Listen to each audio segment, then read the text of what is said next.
Hello అండి, ఎలా ఉన్నారు? అందరూ బాగున్నారా? నిన్న శ్రీశైలం టూర్ పార్ట్ 1 పెట్టాను కదండి, ఇది పార్ట్ 2. శిఖరం కాడ వెళ్ళాం కదండి, కింద శివాలయం ఉందని చెప్పాను కదా, శివుని దర్శించుకోండి. ఓం నమ శివాయ. శివలింగం ఎంత బాగుంది చూడండి, చిన్న శివలింగం. తర్వాత మేము ఇంకా దర్శనానికి వెళ్ళాం కదా, దర్శనానికి వెళ్ళాక ఇంకా వీడియో ఏం చేయలేదని చెప్పాను కదండి. ఇంకా అంతే. మళ్ళీ ఈవినింగ్ వరకు రెస్ట్ తీసుకున్నాము. మళ్ళీ తర్వాత పాతాళ గంగకి వెళ్ళామండి. ఇక్కడ పాతాళ గంగకి వెళ్ళే అక్కడ రోప్ వే ఉంది కదా, అక్కడ స్టార్టింగ్లో ఇది భూచక్ర గడ్డ బాగుంటుంది, అదొకటి తీసుకున్నాము. తినేసి రోప్ వే కాడికి వెళ్ళాము. ఇదిగోండి డ్యామ్, శ్రీశైలం డ్యామ్. ఇది కృష్ణా వాటర్ అండి అంతా. అక్కడ చూడండి ఇంద్రధనస్సు రెయిన్బో మనకు కనపడుతుందా మీకు? మామూలుగా ఆకాశంలో కదా కనపడుతుంది. ఈ రెయిన్బో వచ్చేసి ఆ డ్యామ్లో నుంచి ఆకాశంలోకి వెళ్తుంది. వర్షం పడిందండి, బాగా వర్షం పడింది, అందుకని రోప్వే ఆపేశారు కొంతసేపు. అప్పుడు రెయిన్బో కనపడింది నాకు, అది లైట్గా కనపడుతుంది కదా. అక్కడ కూడా బోటింగ్ వెళ్తున్నారు చూడండి, పెద్ద పెద్ద బోట్లు. అది మొత్తం తిప్పుతారు. మేము ఎక్కలేదులేండి, ఇంతకుముందు ఒకసారి ఎక్కాం కానీ ఇంకా ఎక్కలేదు. రోప్వే ఎక్కాం. మాకు చాలా భయం వేసింది. ఇట్లా వెళ్ళేటప్పుడు 4, వచ్చేదానికి 4, అట్లా 4 పెట్టారు. ఒక దాంట్లో 4 మెంబర్స్కి వచ్చేవచ్చు. ఒక ట్రిప్కి ఒక 16 మంది దింపడానికి వెళ్ళడానికి అవుతుంది. చాలా లేట్ అవుతుంది. ఎంతమంది జనాలు ఉన్నారు. వర్షం పడుతూనే ఉందండి, తడిచిపోయాం మేము ఆ రోప్వేలో కూడా కూర్చొని. చూడండి ఎంత బాగుందో సీనరీ, ఎంత బాగుందో చూడండి. ఎక్స్పీరియన్స్ బాగుంటుంది. ఆ రోప్వేలో వెళ్తూ ఉంటే అక్కడ చూడ వాటర్ కానీ ఆ డ్యామ్ కానీ ఎంత బాగుందో చూడడానికి, చాలా బాగుంది. వర్షం మటుకు పడుతూనే ఉన్నింది. ఇంకా లైట్గా పడేటప్పుడు ఎక్కి చాలా లేట్ అయిపోతుంది. మళ్ళీ ఈవినింగ్ 6-6:30కి మళ్ళీ క్లోజ్ చేస్తారని, జనాలు ఎక్కువ ఉండరని మేము ఇప్పుడు ల్యాండ్ అవుతున్నాం.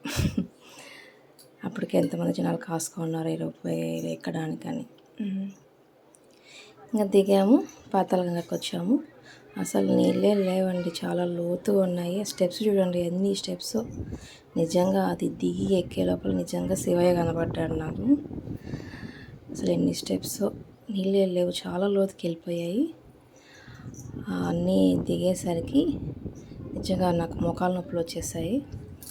కింద మట్టుకు ఆ స్టెప్స్ అన్నీ ఒక 3 స్టెప్స్ కాలు పెడితే పాచి అంటే పాచిగా జారి పడిపోయాను. అంత జారుతుంది. చూడండి ఎన్ని స్టెప్స్ ఉన్నాయో.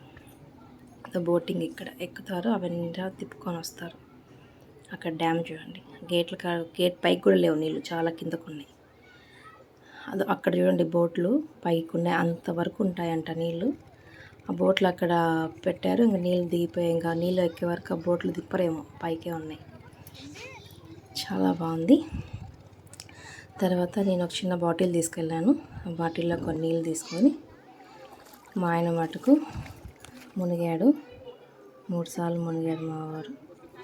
చూడండి ఎంత బాగా మునుగుతున్నారు. నేనైతే మునగలేదండి, నీళ్ళు కొన్ని చల్లుకున్నాను, గంగమ్మ నీళ్ళు కొన్ని చల్లుకున్నాను, అంతేనండి. ఇంకా మాకు బస్ టైం అయింది, 7కే బస్సు ఉంది, బుక్ చేసుకున్నాము. తిరుపతికి వచ్చేసాము. ఇంటికి వచ్చాక మళ్ళీ ఇల్లు క్లీన్ చేసుకొని దీపాలు పెట్టుకొని తెచ్చుకున్న ప్రసాదము దేవుడికి నైవేద్యంగా పెట్టుకొని మొక్కుకున్నాము. ధ్రువానికి గుండు కొట్టాం కదా, ఇంకా లడ్డు పెట్టి మొక్కుకొని ధ్రువన్ కూడా మొక్కుకున్నాడు. మేము తెచ్చుకున్న ప్రసాదాలు వచ్చి లడ్డు కూడా తీసుకున్నాము. మేము అభిషేకం చేయించాం కదా, దానికి ప్రసాదాలు వచ్చి విభూది, కుంకుమ, శివయ్య విభూది, అమ్మవారి కుంకుమ ఇచ్చారు అభిషేకం ప్రసాదము. మళ్ళీ ఒక 2 పెద్ద లడ్లు ఇచ్చారు. ఎంత ఫ్రెష్గా ఉందో లడ్డు అయితే, చాలా మెత్తగా ఉంది, తింటేనే కరిగిపోయేలా ఉంది.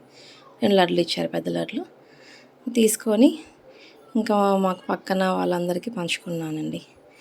ఇంతేనండి మా శ్రీశైలం టూర్. ఎలా ఉందో ప్లీజ్ చెప్పండి, కామెంట్ చేయండి. థ్యాంక్స్ ఫర్ వాచింగ్ అండి. ప్లీజ్ సబ్స్క్రైబ్ చేసుకోండి.